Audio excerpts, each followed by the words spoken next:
Oh, hi there, and welcome back to Minecraft. We're here on Geeky's Island, and this is episode 2 of Phase 2, stroke Season 2 of the island. So, lots and lots have happened since the previous video, and just going to catch you up and show you what we've been working on recently. So, the first thing that's changed is the upper layer of this tower. As you can see, nothing major, but just added a sort of table and chairs, they're eating some green salad by the looks of it, and some it's just little decorations. You've got some barrels there of beer, etc., and just some dividing walls. Like I say, nothing special, but just something up here so that there's a bit more than just a big empty room when you get up. Now, moving on from here, if you look down there, we've now got the start of the Hall of Fame building, and you can see there's a few other people online. Dross and Hey Arnold are both here helping out with some stuff at the moment. But yeah, we come over here and. I'm not 100% sure about the roof. I quite like the actual lower part. I'm sort of semi-thinking about actually just getting rid of that roof and just having a flagpole, but we'll come to that. But in here, we've got some statues of all the people that have been helping out so far. These guys are naked because I haven't heard back from them yet what they want to be wearing, what they want to be holding, what colour signs, etc. they want. But that'll be added, and that'll be added sooner rather than later. But obviously you can see here Lord Master Trot, Dross, myself, Geeky Gamer, Emmerich XV, and Hey Arnold. There's Hey Arnold, and I think Dross was around here somewhere. I don't know. They're here. So yeah, basically we've got all these in here, and there's space for 1, 2, 3, 4, 5, 6, 7. So we could potentially bring some more people in. Who knows? But yeah, that's that, and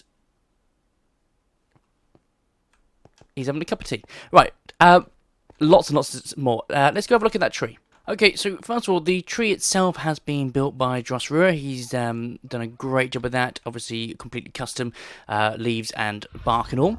And this tree is not just for visual effects; it's going to be having a use for it. So if we just fly to the top, we can see that it is indeed hollow. And the reason for that is we're going to be using it for a parkour course moving forward. Hopefully get that sorted this phase. I think that'll be sorted pretty very soon, to be honest. But yeah, it's going to be parkour going up.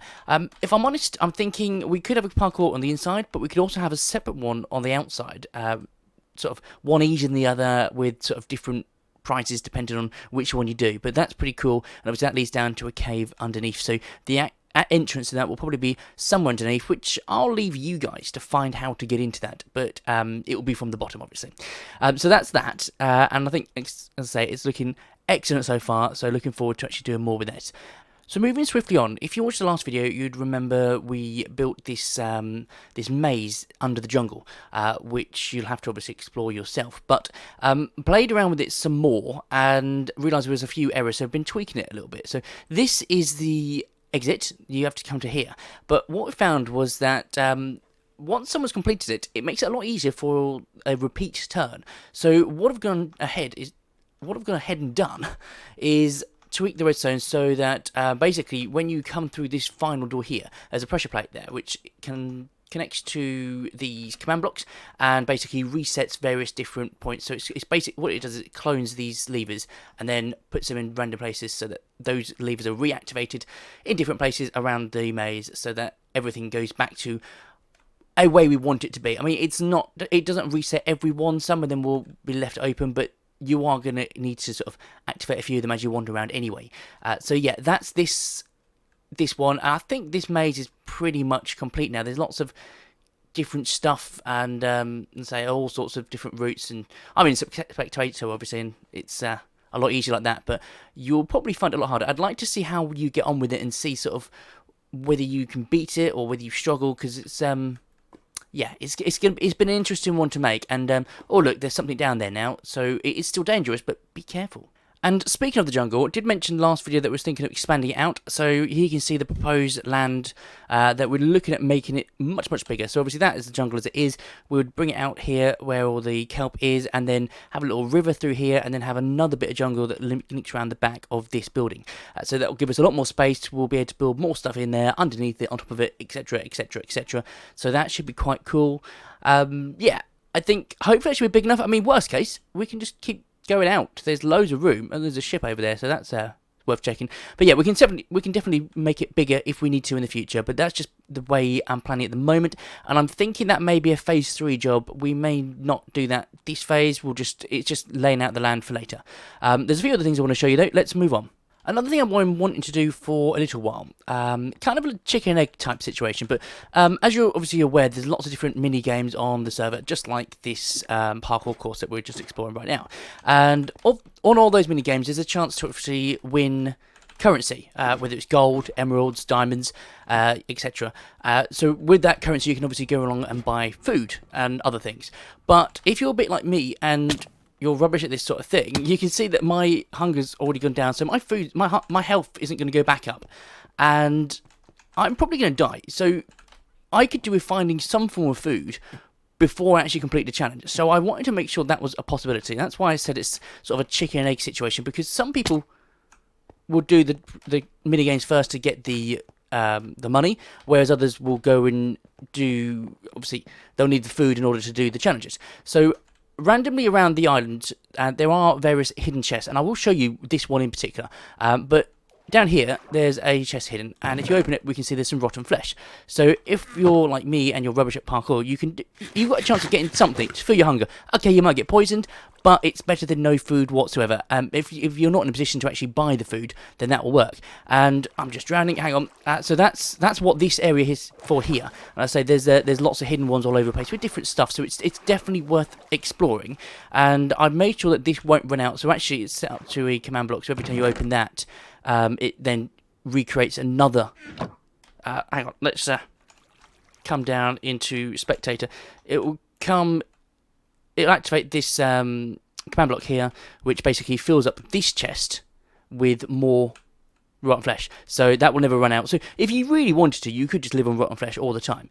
But I mean, that's no fun, is it? So you'd be able to obviously give yourself some hunger, get yourself healed up, and then you can carry on doing that until you get your diamonds, your emeralds, your gold, etc., and carry on. Anyway, there are other things. So let's go have a look. Weird, but I've encountered some sort of weird glitch. Apparently I'm invisible now, and the only thing I can think of is this is some sort of magic rotten flesh. I really don't know. Okay, so just throwing this out there, but what do people think about a minigame, sort of the like rooftop run, where you have to obviously get from one point on the map to the other? So I've just failed that. Have to get from one place and just get to another place within a certain time period, or without falling to your death, etc. Yeah, I mean, the map is already kind of built like that. There's certainly a route around. It's just what we reward people with to do it. I mean, we got from there over here in just a second, and that's me as well. That's me playing. Whoops. That would be the problem. But yeah, might do that. Anyway, I want to show you something over here. Joss has been working very, very hard, as always, and we'll come back to that in a second, but he's been working on this area over here. So this is like a sort of a farmland, sort of vineyard, sort of etc, etc, etc. Looking really cool in my opinion. Look at this handsome too for a start. I mean, he looks amazing. He definitely makes a place. But we've got some various different things. So obviously all the different food sources. There's the apiary there. We've got some cabbages, I think they are, pumpkins, melons. I don't know what they are. Maybe they are red onions, I don't know. But then we've got some vines there for like grapes, etc. All sorts of different stuff. So yeah, I think definitely have to have something around here to sort of go along with that mini game sort of thing. Haven't figured out exactly what yet, but that's something I'll be working on soon, just to sort of add to this, because loving the area and need to encourage people to come and explore it. This tower over here, let's have a look at that. So again, this is built by Dross, and this is pretty cool with the sort of a winch. Is that the right word? I don't know. But there's a tower here which has got sort of lots of stuff in it, but one... Oh look, it's me again, everywhere. Yeah, I might have to rework the head thing, by the way, because there's quite a lot of the heads around, and I'm thinking you can't just use normal heads. We'll have to sort of tweak it a little bit. But basically, if you remember from the previous phase, the previous series, we've got a... What is it called? I'm lost. Oh, there it is. A don't drown challenge here, where you have to come through and get to the end, which popped up just here. So yeah, basically that's still here. You can obviously see it from the outside, but you have to actually complete it in order to do it. So that's that, and that's been incorporated into this build, which we were talking about before. So handsome. Right, so that's that, and then we need to go to a undisclosed secret location. But first, have a look at the rooftop of this tower. It looks absolutely amazing. Got this giant catapult type cannon thing with all the cannonballs here, anvils, etc. Who's going to want to mess with this tower? I certainly wouldn't do. So here we are in this very secret location, and I'm not going to tell you where it is, but there's a door there, so that opens and closes a door here. Won't show you it because you'll figure out where it is, although you could probably guess by looking at those name tags up there. But I'll let you figure that out. But what this is here, it's a slot machine. So you deposit 1 gold ingot and you've got a chance to win either emeralds or diamonds. It's really easy to use. So all you have to do is get your gold ingot and just throw it straight into there. And the lights will come on, and so that I've just won an emerald. Easy. It's not, you don't win every time, but the lights come on and we've got 1 light in that case. So no win, and just the 1 light, no win. No lights at all, no win. Maybe I need to add some sounds in here with 1 light. So you can see that obviously it will work sometimes. And it's I mean, to be honest, depending on how it goes down, it might adjust the chance of winning. But as you see, we just won the first time anyway. And this is quite clever how it's all set up. Let me just take a light in there and pop that there. But basically it works on the basis of it's just all redstone behind here. You obviously, there's a redstone signal that comes from underneath here basically, which is where the hopper goes into this chest. As soon as that notices that there's more than 63 items in there, that then basically activates this, which runs all the way around here. Turns on all of these. We have got a stackable and a non-stackable item in here. Well, actually 2 stackable and 1 non-stackable. That's the same for all of those. So basically, if you get a stackable, it will only light that redstone there. You get the non-stackable, it will light all the way over to the light. And once all 3 lights are lit, that turns this torch off, which then basically activates the win thing. So in that instance, we've got redstone that comes to this hopper, which then pushes out the emeralds. And I actually want to adjust that as well, because I did set it up so there are some diamonds there, but I think we need some more diamonds just to make it fairer. So let me just do that as we speak. Diamonds, let's see, 64 and 64. So if we pop 64 diamonds in there and 64 diamonds in there, and basically they get generated from this chest here, which I'm going to put more diamonds in there as well, because why not? You know, I want people to actually play it. So yeah, 64 diamonds in there, 64 in there, 64 in there, 64 in there, and basically every time this gets won, this refills, and then we empty the chest that's under there. So it all sort of runs itself. We don't need to sort of do anything, but it basically keeps it all going so that you're never going to get to a point where there's no bits left for you. But yeah, so that's it. I think it works really well. And oh, whoops, didn't mean to jump down there. Pop that in there. But yeah, I might, depend on how people think of it, I might adjust the win-lose ratio. It's easy enough to do. Just put more or less stackable blocks in there, and more non-stackables, just to sort of determine what's got a better win chance to come up. I don't know. I'm probably talking nonsense. You probably don't. Yeah. Anyways, let's just fill that in, and blue. We'll move on. Okay, so the final thing I wanted to go over today was, well, it's something off the island. So obviously you're aware that we've got lots of stuff being built on the island, but the mini-games and the places to explore are not limited to the island itself. So if we come over here, for example, Lord Master has started working on this little iceberg, and it is a work in progress. It's not finished yet. It's going to be, from my understanding, quite a lot bigger. So we'll probably be all getting involved just to sort of make that a lot bigger. But this is going to be quite, forgive the pun, cool. So there's going to be a few cool things in there, and obviously stuff you might want to go visit and you might want to buy, but also a mini game. So in here, he's already started working on a maze. So if I just jump to spectator and try and find my way down, it's all underground, and it's all, I mean, it's very icy. It all looks the same, which is perfect for a maze because it's very difficult to keep track of what's what, and it's on different levels, so that's going to be quite good. We need to work out the prize on this, which I'll have a chat with him and we'll work something out.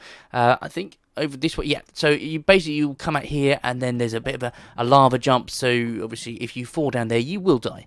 So you need to make sure you're careful. Not the most difficult jumps, but the lava makes it more difficult. You've got to be very careful, and yeah, be careful there. So that will come through, and then I think it will come back up somewhere else. But yeah, we need to work out the price. Need to work out a few things, and obviously keep building the iceberg, because quite frankly, we're going to be spreading out a lot further from the island as we go along. The island will fill up very, very quickly, and there'll be lots of other stuff we need to do, and we'll then start spreading to the water areas within the world border. And once that gets full, we'll move the world border back. So it's not that that's not set, and there's nothing stopping us. I'm kind of thinking we build this iceberg through the world border, so it's something you might be able to see and use once that gets expanded. But so there's all sorts of stuff inside it. I don't want to show you too much because I want you to explore it yourself. That is always the best way.